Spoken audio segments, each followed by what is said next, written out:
आज छत्रपती शिवाजी महाराज पार्क इथे मोठे एक फेस्टिवल होत आहे. आपण बघत असाल आमचे सहकारी साईनाथ दुर्गे असतील आणि सर्वच त्यांच्या सहकाऱ्यांनी जसं मागच्या 2 वर्षात खूप चांगलं फेस्टिवल केलं तसंच सगळ्या कलाकारांना एकत्र आणून मग आपण बघते वेगळे वेगळे इथे एक्झिबिशन्स लावलेले आहेत. काही वेगळे नवीन काही उपक्रम करतात. चांगली गोष्ट आहे. खूप मोठ्या संख्येने इथे आजूबाजूचे सगळे दादरकर येतील ही मला खात्री आहेच. पण मुंबईकर येऊन इकडे जो सगळा इतिहास दिसत आहे आपल्याला छत्रपती शिवाजी महाराजांचे इथे आपण बघताय तैलचित्र वेगळ्या वेगळ्या जगा म्हणजे वेगळ्या वेगळ्या देशांमध्ये जे लावलेले आहेत. काही त्यावेळीचे आहेत, काही लगेच नंतरचे आहेत. हे सगळं एक इथे येऊन बघण्यासारखं आहे.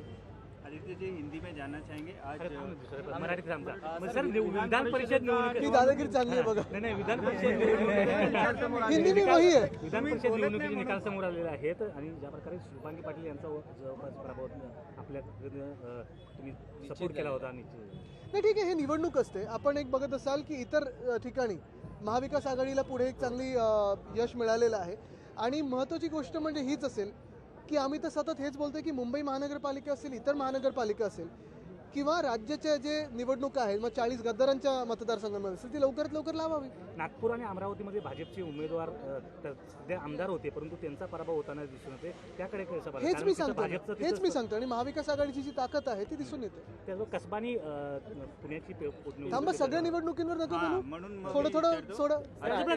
आजच्या दिल्लीतल्या कार्यालयामध्ये देखील शिंदे गटाने ताबा घेण्याचा प्रयत्न केला होता. आपले फोटो देखील तिकडनं काढण्याचा प्रयत्न केला.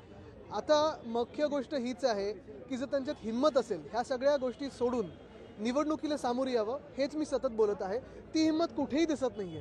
महापालिकेची निवडणूक नाही लावत आहेत. 40 गद्दारांच्या सीटमध्ये नसेल, 13 गद्दार खासदार त्यांच्या सीटवर नाही. निवडणुकीला सामोरी जाण्यासाठी काही हिंमत नाही.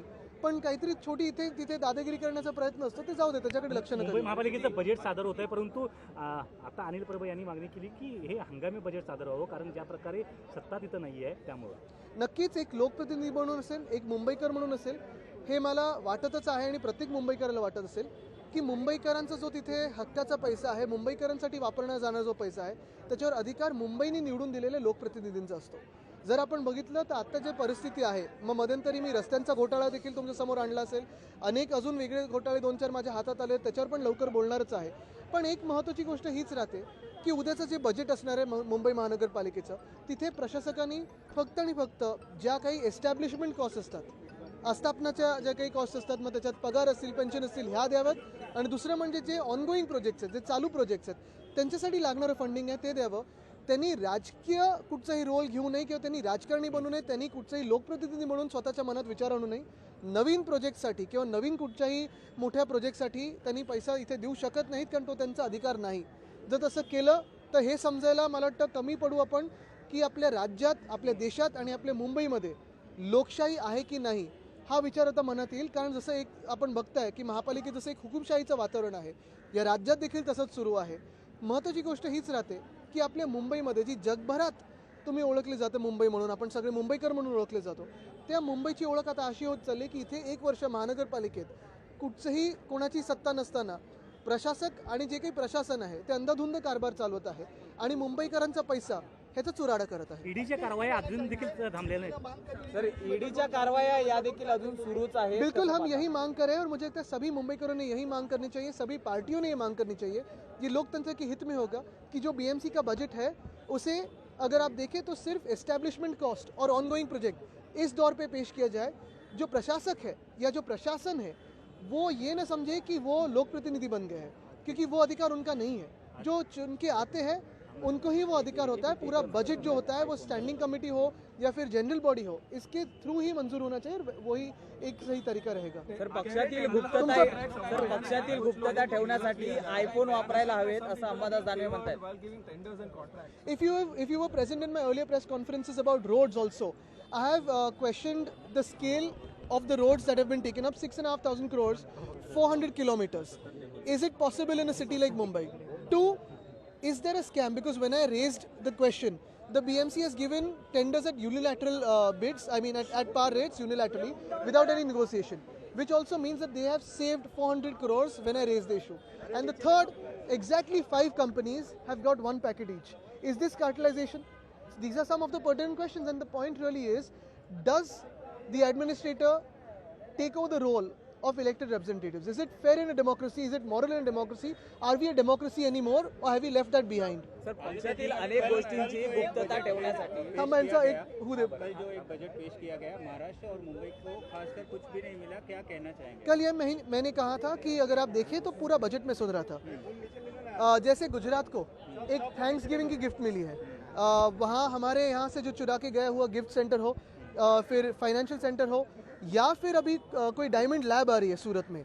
अगर आप देखें तो मुंबई फाइनेंशियल कैपिटल है, आर्थिक राजधानी मुंबई है देश की, इकोनॉमिक पावर हाउस मुंबई है, डायमंड बोर्स मुंबई में है. तो फिर ये सारी चीज़ें अगर आप गुजरात में दे सकते हो तो मुंबई को क्यों नहीं, महाराष्ट्र को क्यों नहीं? वैसे ही अगर आप देखें तो कर्नाटक में जहाँ चुनाव आने वाले हैं, जो शायद जो सारे सर्वेस दिखा रहे हैं, वहाँ की जो सत्ताधारी पक्ष है वो जीत नहीं रहा है ऐसे लग रहा है, तो इसलिए वहाँ भी पैसा दिया जा रहा है. तो अगर 2 राज्यों को दिया जा सकता है तो मुंबई और महाराष्ट्र को क्या मिला, यही मेरा सवाल है. अगर आप देखें तो पिछले 6 महीनों में जो भी इस महाराष्ट्र में हुआ है, एक अनैतिक सरकार जो कॉन्स्टिट्यूशन के खिलाफ है, ऐसी सरकार बिठाई गई है, पूरा सब बनाया है, फिर इतना सब होके महाराष्ट्र को क्यों कुछ नहीं मिला?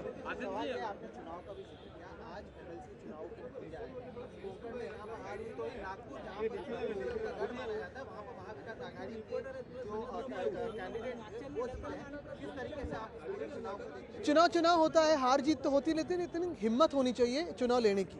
अगर आप देखिए तो चुनाव में अगर आपको हिम्मत ही नहीं है चुनाव के सामना करने के लिए, तो अभी जैसे इस सरकार की हालत हुई है, 40 लोग कह रहे हम बहुत ही शक्तिशाली हैं, महान हैं, हमने इतना काम किया है, लोग हमारे पीछे, चुनाव के सामने जाने के लिए हिम्मत नहीं है. मुंबई महानगर पालिका हो, पूना हो, नवी मुंबई हो, कोल्हापुर हो, सोलापुर हो, नागपुर हो, नासिक हो, कहीं भी चुनाव नहीं लिया जा रहा है. क्यों? क्योंकि इस जो सीएम है, इलीगल सीएम है, उनमें हिम्मत नहीं है चुनाव लेने की. अश्विनी वैष्णव का कल एक बयान आता है, रेलवे उन्होंने मिनिस्टर कहा का एक कि, बजट है. जो बुलेट ट्रेन का प्रोजेक्ट है उसे रोकने का काम उद्धव ठाकरे ने किया था, क्योंकि उनके समय में जो जरूरत परमिशन की थी वो नहीं मिली. महाराष्ट्र में सरकार बदली तो हमें सारी परमिशन मिली और महाराष्ट्र में तेजी से काम हुआ. देखो, कई लोगों को आदत होती है कि अच्छे प्रोजेक्ट्स में राजनीति लाए और बयान करते हैं. हम उनमें से नहीं है, तो उनके जैसे हम नहीं बयान करेंगे. सर